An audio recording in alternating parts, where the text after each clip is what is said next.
9। अच्छा 9 ही दिन क्यों होते? कभी विचार किया 10 क्यों नहीं होते, 8 क्यों नहीं होते? माई बाप 9 का अंक है पूर्ण का। किसका? पूर्णता का। और अंक का पहाड़ा पढ़ोगे कट जाएगा, 9 के अंक का पहाड़ा नहीं कटता। जैसे आप 8 का पहाड़ा पढ़ो, 8 दूनी 16, कितना? 6 और 1 7 हुआ, 8 तिया 24, 4 और 2 कितना हुआ? 6 हुआ। लेकिन अगर आप 9 का पहाड़ा पढ़ोगे तो उसमें अंक ज्यों के त्यों आएंगे। आप अगर पढ़ो 9 दूनी 18, तो 8 और 1 9 तिया 27, 7 और 2 9 चौको 36, 3 और 6 9 पंचे 45, 5 और 4 9 छक्के 54, फिर 5 और 4 कितने? 9 सत्ते 63, 6 और 3 9 अट्ठे 72, 7 और 2 9 नम्मा 81, 8 और 1 9 धाम, 0 हटाओ सो फिर 9। ये अंक कहीं नहीं कट रहा, पूरी पहाड़ा में आप पढ़िएगा, पूरा का पूरा पूर्ण है। इसलिए माई बाप जिंदगी में हम लोग मां के गर्भ में भी 9 महीने तक रहते हैं, और 9 माह तक गर्भ में रहते हैं। उस 9 माह के गर्भ का कर्जा अगर चुकाना है तो नवरात्रि में मां अंबा को मनाना है। प्रत्येक हिंदू को नवरात्रि के पावन पर्व पर अंबा का ध्यान साधना अवश्य करना चाहिए। काम तो जीवन भर रहना माई बाप, जब तक तुम मरोगे नहीं तब तक काम रहेगा भैया। जब राम नाम सत्य हो जाएगा तब काम बंद होगा। और हम लोगों की आदत क्या? आज बहुत काम कर ले, कल कम करना पड़ेगा। आज बहुत काम कर ले देर तक, कल कम करना पड़ेगा। लेकिन माई बाप ऐसा होता नहीं है, आज बहुत कर लिया तो कल 1.5 गुना और आ जाता। हाँ जी है ना जी, बोलिए ना, हाँ या ना।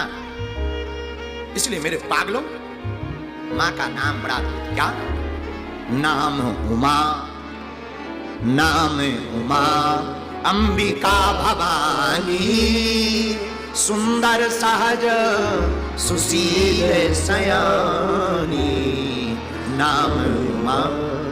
जिस प्रकार शक्ति के बिना कोई शक्तिमान नहीं होता, भक्त के बिना कोई भगवान भी नहीं होता, इंसानियत के बिना जैसे कोई इंसान नहीं होता, उसी प्रकार जैसे राम के बिना कोई हनुमान नहीं होता। माई बाप उसी प्रकार हमारी जिंदगी भी सूनी बेकार।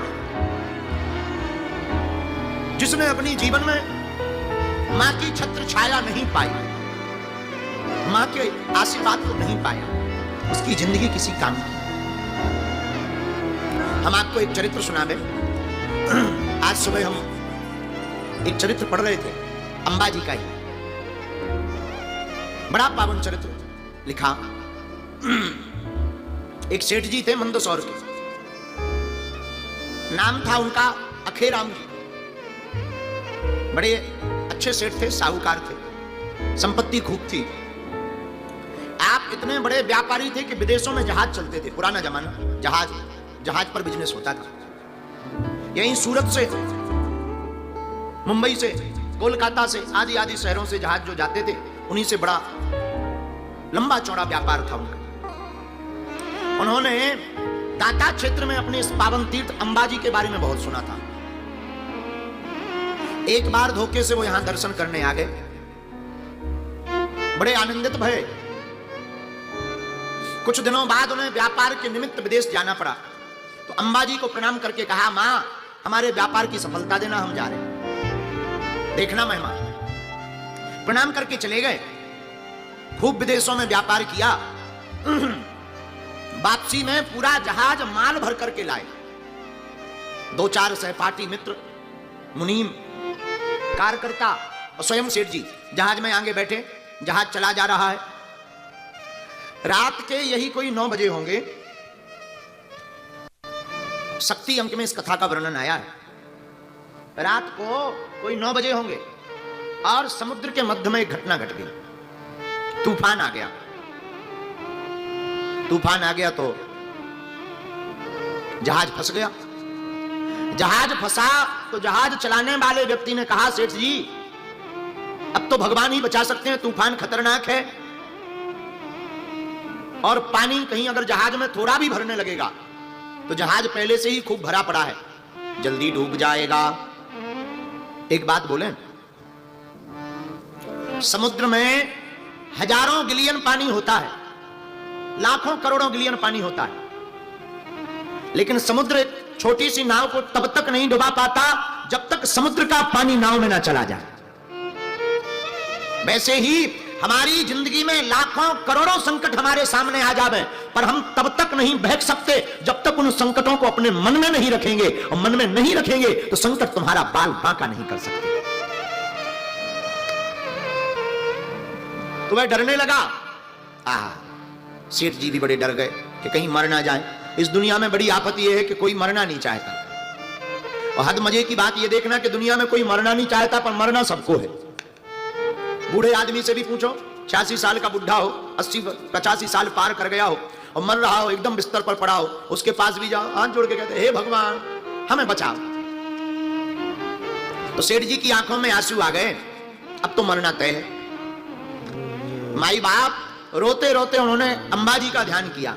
हम आपको बिल्कुल सत्य घटना बता रहे हैं। एक पुस्तक है गीता प्रेस की शक्ति अंक, उसके 697 नंबर पेज पर इस कथा का वर्णन किया।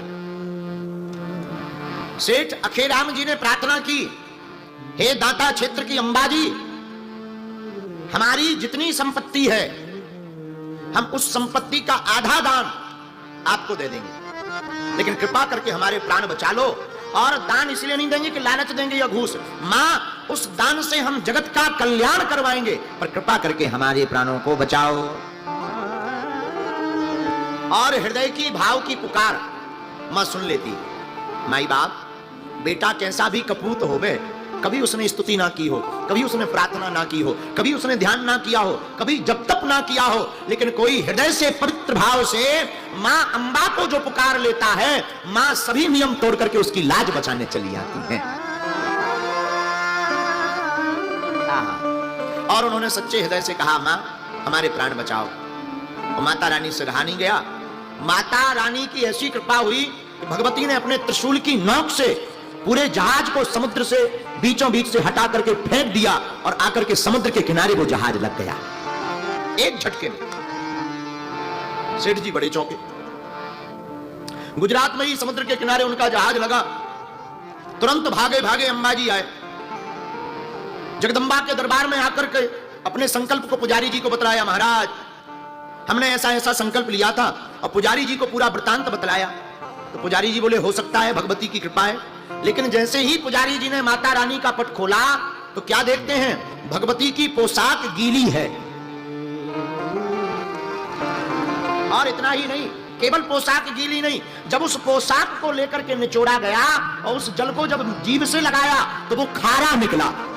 बहुत से भक्त ऐसे होते हैं, हर दिन में 5-6-10 हजार लोग आते हैं, हम सबको नहीं मिल पाते, सबका हम पर्चा नहीं बना सकते, क्योंकि हम भी इंसान हैं। भगवान तो है नहीं है, महाराज जी कोई बैटरी तो है नहीं, चलो चार्ज करत रहो फिर बैठा रहो, ऐसा तो कोई सिस्टम नहीं। मानव है तो सबको मिल पाना बड़ा कठिन है, सबकी अर्जी लगा पाना कठिन है। तो हमने बालाजी के चरणों में निवेदन किया, कोई ऐसा उपाय बता दो कि हम मिलें या ना मिलें पर कृपा होती जाए। तो बालाजी ने ऐसी कृपा शुरू भी कर दी। लगभग 1.5-2 लाख भक्त ऐसे हैं, लगभग हर महीने 2 लाख भक्त पहुंचते हैं, और 1-1.5 लाख भक्त ऐसे हैं जो हमसे मिल नहीं पाते, पर बालाजी ऐसी कृपा कर देते हैं, वो खाली हाथ नहीं आते। फिर जाकी रही भावना, जैसी प्रभु मूरत देखी तिन, फिर जो जिस भावना से उनको भजता उस पर वैसी ही कृपा होती।